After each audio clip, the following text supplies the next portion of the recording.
అన్నా వడ్డీ లెక్క కూడా తప్పుందన్నా. ఇది కావాలనే చేస్తున్నారన్నా మీరు. రమణ, వస్తుంటే చూసా, నైస్ ఇంటీరియర్. వాస్తు కూడా చూసే కట్టుంటావులే. బ్రతకాలంటే సైన్ పెట్టు.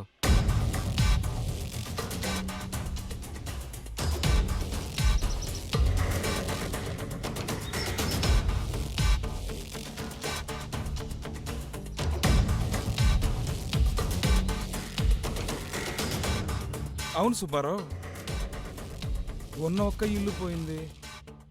ఈ వయసులో ఎక్కడుంటావు? ఒక పని చెయ్యి,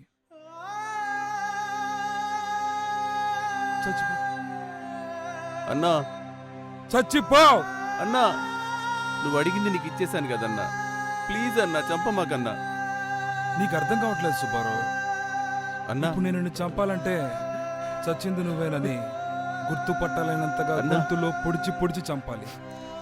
చూసావా, వినడానికి ఎంత భయంకరంగా ఉందో. నీకు ఇంకొక ఆప్షన్ ఉంది. నీకు నువ్వే సూసైడ్ నోట్ రాసుకొని చచ్చిపో. రెండిట్లో నువ్వేది కోరుకున్నా నీకొచ్చేది చావే. ప్రశాంతంగా చస్తావా లేదా రక్తపాతంతో చస్తావా? నువ్వే డిసైడ్ చేసుకో.